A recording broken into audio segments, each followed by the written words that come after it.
च्यवन ऋषि। च्यवन ऋषि महान भृगु ऋषि के पुत्र थे। इनके माता का नाम पुलमा था। ऋषि च्यवन को महान ऋषियों की श्रेणी में रखा जाता है। इनके विचारों एवं सिद्धांतों द्वारा ज्योतिष में अनेक महत्वपूर्ण बातों का आगमन हुआ है। इस कारण ये ज्योतिष गुरु के रूप में भी प्रसिद्ध हुए थे। इनके द्वारा रचित ग्रंथों से ज्योतिष तथा जीवन के सही मार्गदर्शन का बोध हुआ। च्यवन ऋषि भगवती जगदम्बा के परम भक्त थे।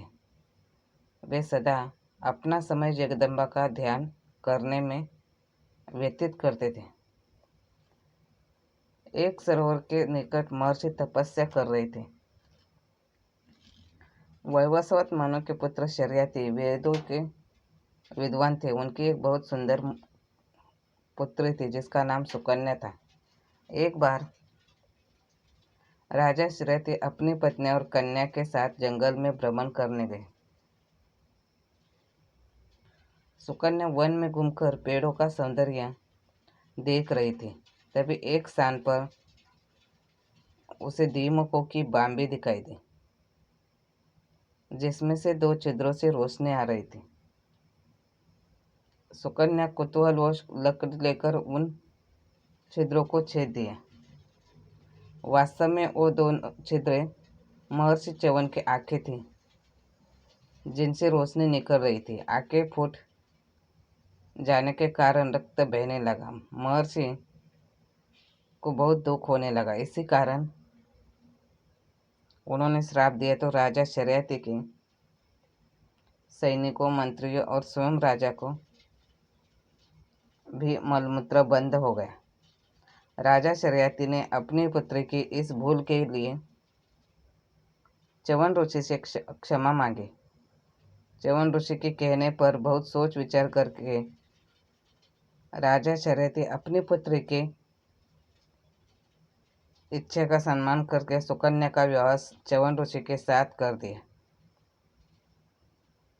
च्यवन ऋषि बूढ़े हो गए थे। उनके 2 आंखें भी सुकन्या के कारण चली गई थी। सुकन्या बहुत ही निर्मल मन वाली थी, स्त्री थी और एक पतिव्रता नारी भी थी। एक समय की बात है, अश्विनी कुमार जो देवताओं के वैद्य थे, महर्षि च्यवन के आश्रम के निकट पधारे। उन्होंने देखा च्यवन ऋषि की पत्नी सुकन्या अभी अभी स्नान करके नदी से आश्रम की ओर जा रही है। सुकन्या अत्यंत ही सुंदर दिख रही थी। अश्विनी कुमार सुकन्या के पास आया और उनसे पूछने लगे, ये देवी, तुम कौन हो? तुम्हारे पिता कौन है? इस आश्रम के निकट तुम क्या कर रही हो? यह बताने की कृपा करें। अश्विनी कुमार की बातें सुनकर सुकन्या कहती है, मैं राजा शर्याती की पुत्री सुकन्या हूँ। मेरे पिता ने मुझे च्यवन ऋषि को पत्नी के रूप में सौंप दिया है। मेरे पति अंधे हैं और बूढ़े भी। सुकन्या की बातें सुनकर दोनों अश्विनी कुमार कहने लगे, बड़े आश्चर्य की बात है। तुम जैसे सुंदर और सुकोमल कन्या अंधे और बूढ़े च्यवन ऋषि की पत्नी है। तुम्हारे दुर्भाग्य के कारण ही तुम्हें ऐसा पति मिला है, अन्यथा तुम जैसी सुंदर स्त्री को तो देवलोक में होना चाहिए। तुम देवलोक में रहने के योग्य हो। तुम्हारे पिता ने च्यवन ऋषि को तुम्हें सौंपकर ऐसा कार्य किया कर दिया है। कोई पिता अपने पुत्र के साथ ऐसा व्यवहार कैसे कर सकता है? अश्विनी कुमार की बातें सुनकर सुकन्या ने कहा, तुम दोनों भगवान सूर्य नारायण के पुत्र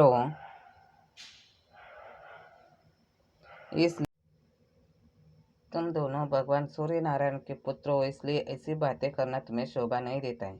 भगवान सूर्य नारायण संसार में सबके साक्षी है, सब पर उनकी दृष्टि बनी रहती है। देवताओं को ऐसे देवताओं को ऐसे विचार रखना शोभा नहीं देता। आप लोग इसी क्षण यहाँ से चले जाइए, नहीं तो मैं आप दोनों को श्राप दे दूंगी। मैं पतिव्रता स्त्री हूँ। प्रत्येक स्थिति में मैं अपने पति की सेवा ही करती रहूंगी, यही मेरा धर्म है। सुकन्या की बातें सुनकर अश्विनी कुमार आश्चर्यचकित हो गए, पर शाप के बात सुनकर दोनों भयभीत हो गए। तब अश्विनी कुमार ने सुकन्या से कहा, हे देवी, हम तुम्हारे धर्म पालन से अति प्रसन्न है, इसलिए तुम्हें वर देना चाहते हैं। अगर तुम चाहो तो हमारी शक्तियों से तुम्हारे पति को हम हमारे समान युवक बना सकते हैं। फिर तुम हम तीनों में से किसी एक को अपना पति चुन लेना। सुकन्या ने अपने पति से अश्विनी कुमार की बात बता दी। च्यवन ऋषि ने कहा, प्रिय, तुम इसी समय उन अश्विनी कुमारों की बात मान लो और उन्हें यहाँ पर लेकर आओ। च्यवन ऋषि की आज्ञा पाकर सुकन्या शीघ्र ही अश्विनी कुमारों को बात मान गई और उन दोनों को च्यवन ऋषि के पास लेकर गई। दोनों अश्विनी कुमारों ने च्यवन ऋषि से कहा कि वह उनके साथ नदी के जल में डुबकी लगाई। तीनों में ने एक साथ ही जल में डुबकी लगाई और जब उठकर खड़े हुए तो तीनों एक समान ही दिखने लगे। तीनों ने एक ही स्वर में सुकन्या से कहा, देवी, हम तीनों में से किसी एक को तुम अपना पति बना सकते हो। जो भी तुम्हें अधिक प्रिय लगे उसे अपना पति बना लेना। अपने सामने एक समान 3 पुरुषों को देखकर सुकन्या बहुत ही आश्चर्यचकित हो गई। वह इस सोच में पड़ गई कि इन तीनों में से मेरा वास्तविक पति कौन है। मैं यह कैसे निश्चय करूं कि मेरा पति कौन है। मेरे सामने तो यह बहुत ही कष्टदायी परिस्थिति उत्पन्न हो गई है। अपने पति को छोड़कर किसी दूसरे को मैं कैसा अपना पति बना सकती हूँ। अब मुझे क्या करना चाहिए, किसके पास सहायता मांगो, ऐसे विचार सुकन्या के मन में आ रहे थे। तब उसने भगवती भुवनेश्वरी का ध्यान करना आरंभ कर दिया। सुकन्या ने भगवती जगदम्बा की स्तुति की, जिससे आदिशक्ति जगदम्बा सुकन्या पर प्रसन्न हुई और उन्होंने सुकन्या के हृदय में दिव्य ज्ञान उत्पन्न कर दिए। भगवती जगदम्बा के द्वारा दिए गए ज्ञान के प्रभाव से सुकन्या ने उन तीनों एक समान पुरुषों में से अपने पति च्यवन ऋषि को पहचान लिया, जिससे च्यवन ऋषि अति प्रसन्न हो गए। अब अश्विनी कुमार च्यवन ऋषि की आज्ञा लेकर जाना चाहते थे। तब ऋषि ने कहा, देव कुमारों, तुम लोगों ने मुझ पर बहुत बड़ा उपकार किया है। वृद्धावस्था के कारण मुझे बहुत परेशानी होती थी और अंधा होने के कारण मैं कुछ देख नहीं पाता था। आप लोगों ने मुझे युवावस्था प्रदान कर मेरे सारे दुखों का अंत कर दिया है। इसलिए आप दोनों का कोई कार्य हो तो करना चाहता हूँ। मुझसे जो भी बन पड़ेगा यदि आपकी इच्छा हो तो मैं उसे अवश्य प्रदान करूँगा। मुनि की बात सुनकर दोनों अश्विनी कुमारों ने